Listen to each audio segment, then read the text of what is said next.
नमस्कार दोस्तों, मैं गौतम सिंह गोकुल क्लासेस में आप सभी का स्वागत करता हूं। आज आपके लिए लेकर आया हूं बिहार मैट्रिक बोर्ड परीक्षा भौतिकी विज्ञान science class 10th chapter number 2 मानव नेत्र तथा रंग बिरंगा संसार VVI ऑब्जेक्टिव क्वेश्चन बोर्ड परीक्षा तैयारी के लिए नंबर 1। दोस्तों, पिछले वीडियो में आप चैप्टर 1 का देख सकते हैं, परिवर्तन और अपवर्तन से ऑब्जेक्टिव क्वेश्चन। ये चैप्टर नंबर 2 है। दोस्तों, यदि चैनल को सब्सक्राइब नहीं किए हैं अभी तक तो प्लीज़ चैनल को सब्सक्राइब करें और बेल आइकन प्रेस कर दें ताकि अगले वीडियो का नोटिफिकेशन आपको मिलते रहेगा। पहला क्वेश्चन है, मानव नेत्र के किस भाग पर किसी वस्तु का प्रतिबिंब बनाते हैं? मानव नेत्र के किस भाग पर किसी वस्तु का प्रतिबिंब बनाते हैं? ऑप्शन है आपके पास कार्निया, परितारिका, पुतली, रेटिना या दृष्टिपटल। मानव नेत्र के किस भाग पर किसी वस्तु का प्रतिबिंब बनाते हैं? तो दोस्तों आपको हम बता दें, रेटिना या दृष्टिपटल। हमारा आंसर हो जाएगा डी नंबर। बढ़ते हैं अगले प्रश्न की तरफ। अगला प्रश्न है,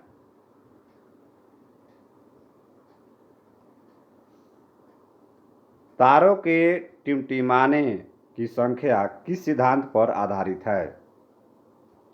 तारों के टिमटिमाने की व्याख्या किस सिद्धांत पर आधारित है? अपवर्तन के सिद्धांत, प्रकीर्णन के सिद्धांत, बड़ विक्षेपण का सिद्धांत, इनमें से कोई नहीं। तो दोस्तों आपको हम बता दें कि अपवर्तन के सिद्धांत पर है। हमारा आंसर हो जाएगा ए नंबर। बढ़ते हैं अगले प्रश्न की तरफ। अगला प्रश्न है, नेत्र लेंस की फोकस दूरी अधिक हो जाने से कौन सा दृष्टि दोष होता है? हमारा प्रश्न है, नेत्र लेंस की फोकस दूरी अधिक हो जाने से कौन सा दृष्टि दोष होता है? निकट दृष्टि दोष, दूर दृष्टि दोष, जरा दूरदर्शिता, इनमें से कोई नहीं।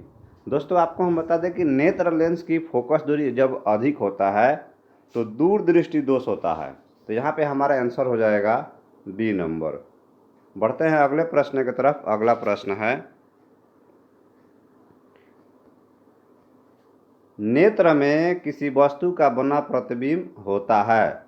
नेत्र में किसी वस्तु का बना प्रतिबिंब होता है काल्पनिक, सीधा तथा छोटा, काल्पनिक उल्टा तथा बड़ा, वास्तविक उल्टा तथा छोटा, वास्तविक उल्टा तथा बड़ा। तो दोस्तों नेत्र में किसी भी वस्तु का प्रतिबिंब जो होता है वास्तविक उल्टा तथा छोटा होता है। तो यहाँ पे हमारा आंसर हो जाएगा सी नंबर। बढ़ते हैं अगले प्रश्न की तरफ। अगला प्रश्न है, जो नेत्र निकट स्थित वस्तु को स्पष्ट नहीं देख पाता उस नेत्र में क्या होता है? दूरदृष्टि दोष, निकट दृष्टि दोष, जरा दृष्टि दोष या बढ़ता। दोस्तों हमारा प्रश्न है, जो नेत्र निकट स्थित वस्तुओं को स्पष्ट नहीं देख पाता यानी कि नज़दीकी नहीं देख पाता है, उस नेत्र में क्या हो जाता है? तो दूर दृष्टि दोष हो जाता है। दूर दृष्टि जो होता है कि दूर का उसको दिखाई देगा और नज़दीक का दिखाई नहीं देगा। तो दोस्तों यहाँ पे हमारा आंसर हो जाएगा ए नंबर। बढ़ते हैं अगले प्रश्न की तरफ। अगला प्रश्न है, श्वेत प्रकाश की किरण जब किसी प्रिज्म से होकर गुजरती है तब जो रंग सबसे अधिक विचलित होता है वह क्या होता है? कौन सा रंग होता है? नीला, लाल, बैगनी, नीला और लाल दोनों। दोस्तों आपको हम बता दें कि बैगनी होता है। यहाँ पे हमारा आंसर हो जाएगा सी नंबर। बढ़ते हैं अगले प्रश्न की तरफ। अगला प्रश्न है,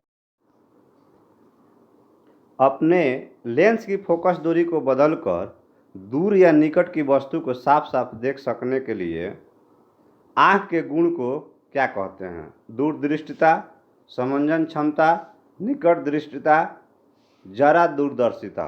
तो दोस्तों आपको हम बता दें, समंजन क्षमता कहते हैं। हमारा आंसर हो जाएगा बी नंबर। बढ़ते हैं अगले प्रश्न की तरफ। अगला प्रश्न है, जरा दूरदर्शिता से पीड़ित व्यक्ति का उपचार किस प्रकार के लेंस से किया जाता है?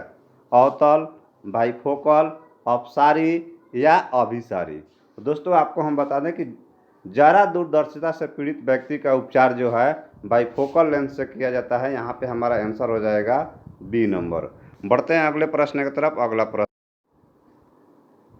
एक स्वस्थ मानव नेत्र के लिए निकट तथा दूर बिंदु क्रमशः होते हैं 0 एवं 25 मीटर, 0 एवं अनंत, 25 सेंटीमीटर एवं 250 सेंटीमीटर, 25 सेंटीमीटर एवं अनंत।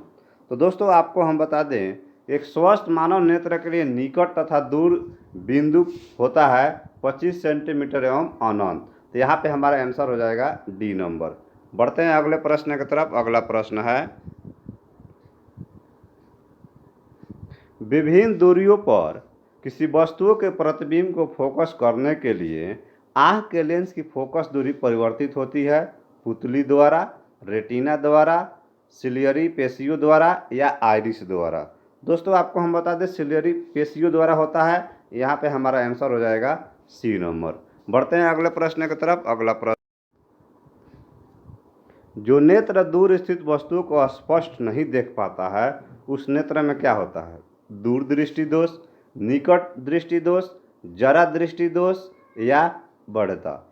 जो नेत्र दूर स्थित वस्तुओं को स्पष्ट नहीं देख पाता है उसको निकट दृष्टि दोष कहा जाता है। मतलब कि नज़दीक के वस्तु दिखाई देगा उसको दिखाई देगा और दूर की वस्तु को उसको दिखाई नहीं देगा। तो यहाँ पे हमारा आंसर हो जाएगा बी नंबर। बढ़ते हैं अगले प्रश्न की तरफ। अगला प्रश्न है, किसी दृष्टि दोष में किसी वस्तु का प्रतिबिंब रेटिना के आगे बनता है। रेटिना के आगे कब बनता है आपको बताना है। निकट दृष्टि दोष में, दूर दृष्टि दोष में, जरा दूरदर्शिता में, इनमें से कोई नहीं। तो दोस्तों आपको हम बता दें कि निकट दृष्टि दोष में होगा। यहाँ पे हमारा आंसर हो जाएगा ए नंबर। बढ़ते हैं अगले प्रश्न की तरफ। अगला प्रश्न, नेत्र की समंजन क्षमता कम हो जाने से उत्पन्न होता है। नेत्र की समंजन क्षमता यदि कम हो जाती है तो क्या उत्पन्न होगा? निकट दृष्टि दोष, दूर दृष्टि दोष, जरा दृष्टि दोष या अबिंदुकता। दोस्तों आपको हम बता दें कि नेत्र की समंजन क्षमता जब कम हो जाती है तो जरा दृष्टि दोष उत्पन्न होता है। यहाँ पे हमारा आंसर हो जाएगा सी नंबर। बढ़ते हैं अगले प्रश्न की तरफ। अगला प्रश्न है,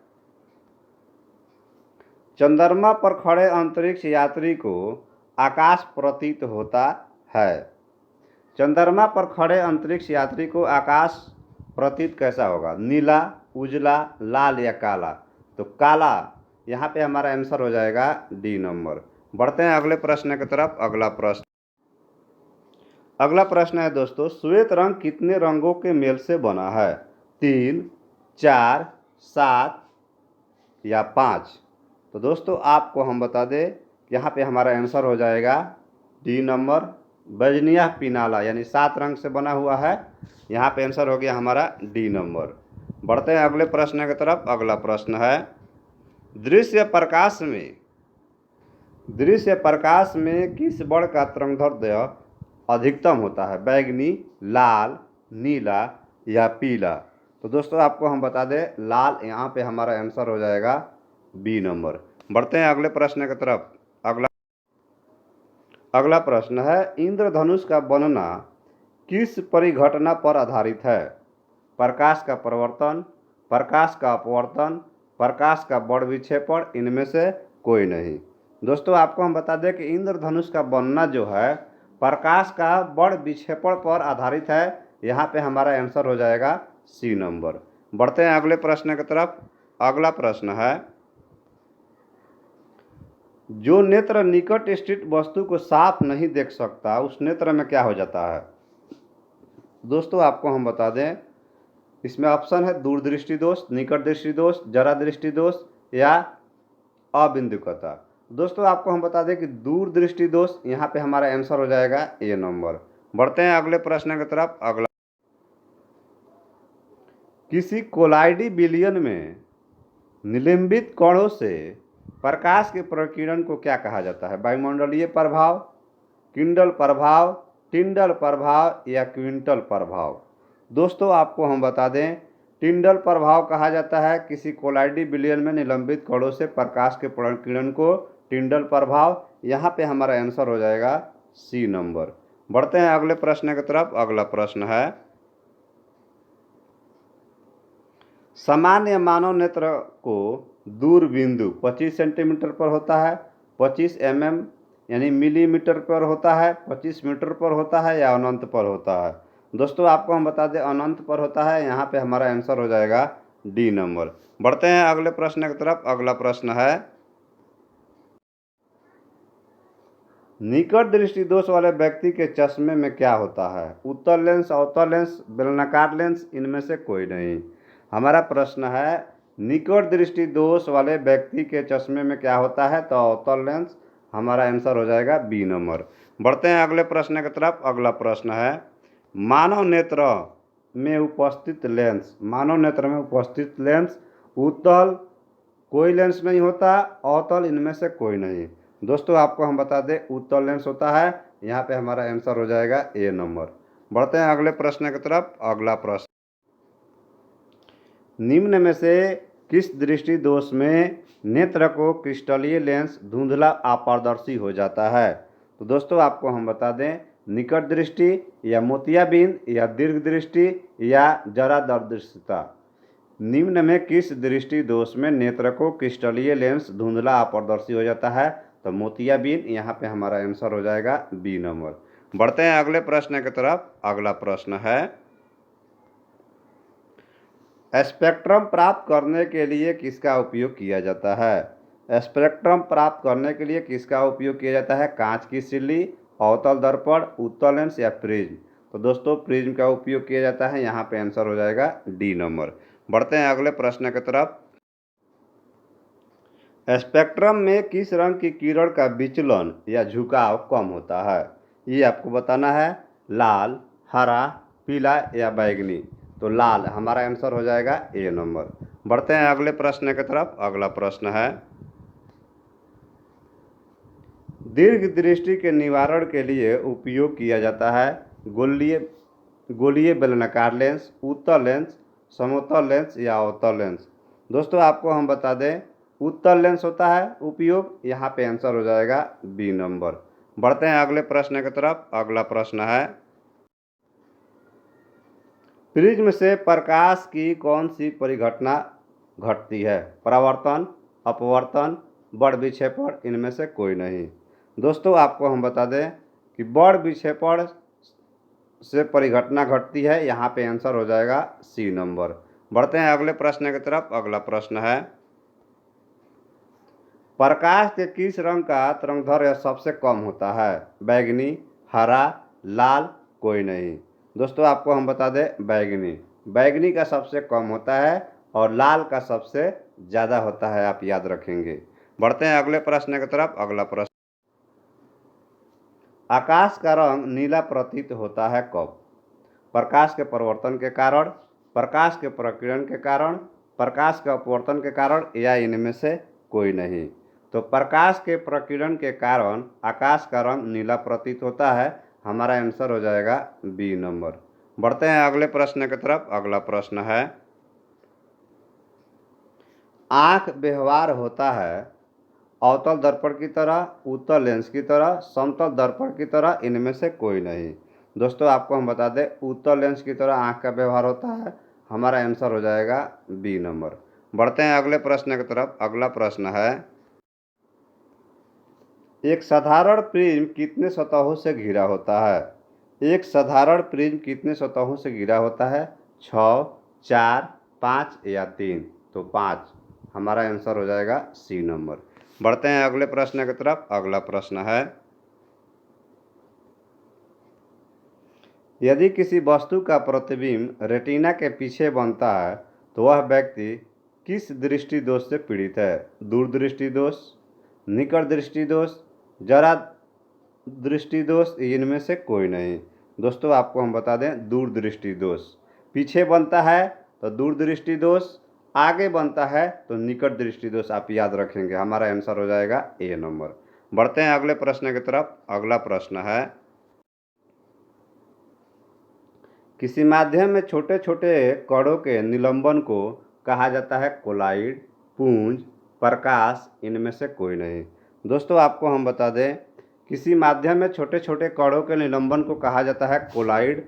हमारा आंसर हो जाएगा ए नंबर। बढ़ते हैं अगले प्रश्न की तरफ। अगला प्रश्न है, नेत्र गोलक का व्यास लगभग होता है। नेत्र गोलक का व्यास लगभग होता है 2.3 सेंटीमीटर, 2.4 सेंटीमीटर, 3.3 सेंटीमीटर और 3.4 सेंटीमीटर। दोस्तों आपको हम बता दें 2.3 सेंटीमीटर होता है, हमारा आंसर हो जाएगा ए नंबर। बढ़ते हैं अगले प्रश्न की तरफ। अगला प्रश्न है, विद्युत सिग्नल कौन उत्पन्न करता है? परितारिका, प्रकाश सुग्राही, पुतली, इनमें से कोई नहीं। तो दोस्तों आपको हम बता दें प्रकाश सुग्राही जो है सिग्नल करता है और उत्पन्न करता है, यहाँ पे हमारा आंसर हो जाएगा बी नंबर। बढ़ते हैं अगले प्रश्न की तरफ। सिग्नलों की व्याख्या कहाँ होती है? सिग्नलों की व्याख्या कहाँ होती है? मस्तिष्क में, पुतली में, रेटिना में, कार्निया में। दोस्तों आपको हम बता दें मस्तिष्क में, हमारा आंसर हो जाएगा ए नंबर। बढ़ते हैं अगले प्रश्न की तरफ। मानव नेत्र में किस प्रकार का लेंस पाया जाता है? उत्तल, अवतल, वलयाकार, इनमें से कोई नहीं। दोस्तों आपको हम बता दें उत्तल लेंस पाया जाता है, हमारा आंसर हो जाएगा ए नंबर। बढ़ते हैं अगले प्रश्न की तरफ। अगला प्रश्न है, पुतली के साइज को नियंत्रित करने वाला गहरा पेशीय डायफ्राम क्या कहलाता है? परितारिका, अभिनेत्र लेंस, नेत्रपटल या रेटिना। दोस्तों आपको हम बता दें परितारिका कहलाता है, हमारा आंसर हो जाएगा ए नंबर। बढ़ते हैं अगले प्रश्न की तरफ। अगला प्रश्न है, आँख की पुतली किस प्रकार कार्य करती है? दृक् तंत्रिका की भांति, पुतली की भांति, परितारिका की भांति, परिवर्तित द्वारक की भांति। दोस्तों आपको हम बता दें परिवर्तित द्वारक की भांति जो है कार्य करती है, यहाँ पे हमारा आंसर हो जाएगा डी नंबर। बढ़ते हैं अगले प्रश्न की तरफ। अगला प्रश्न है, कार्निया के पीछे एक संरचना होती है, उसे क्या कहते हैं? पुतली कहते हैं, नेत्रपटल, रेटिना या परितारिका कहते हैं। कार्निया के पीछे एक संरचना होती है, उसे क्या कहते हैं? तो परितारिका कहते हैं, यहाँ पे हमारा आंसर हो जाएगा डी नंबर। बढ़ते हैं अगले प्रश्न की तरफ। निकट दृष्टि दोष उत्पन्न होने का क्या कारण है?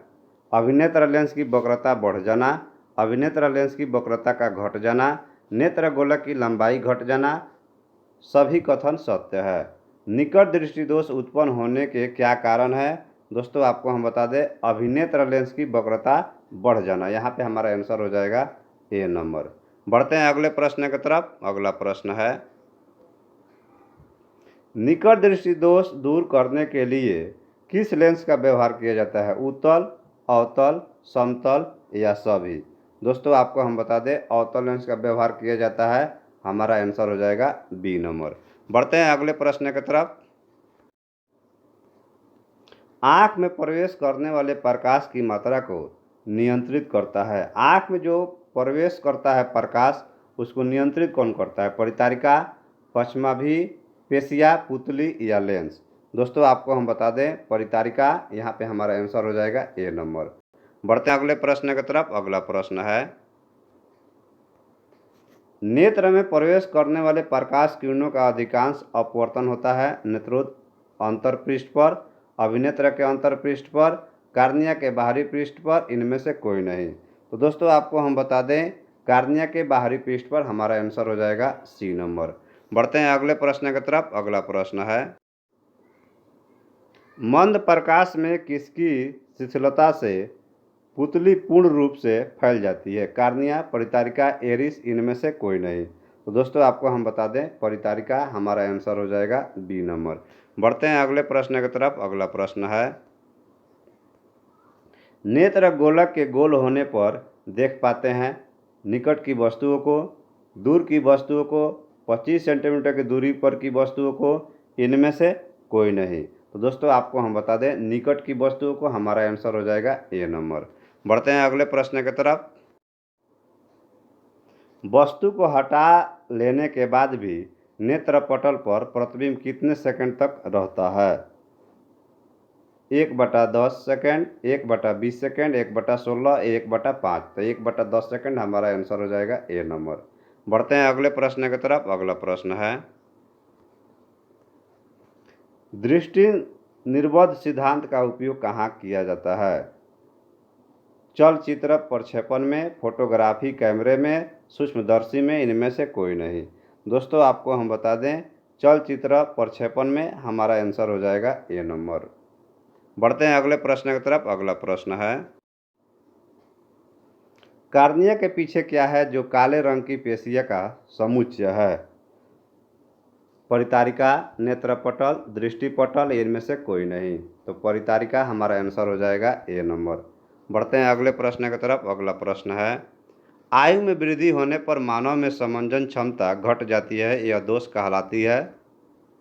अबिंदुकता, दीर्घ दृष्टि दोष, लघु दृष्टि दोष, जरा दृष्टि दोष। आयु में वृद्धि होने पर मानव नेत्र में समंजन क्षमता घट जाती है, यह दोष कहलाता है जरा दृष्टि दोष। हमारा आंसर हो जाएगा डी नंबर।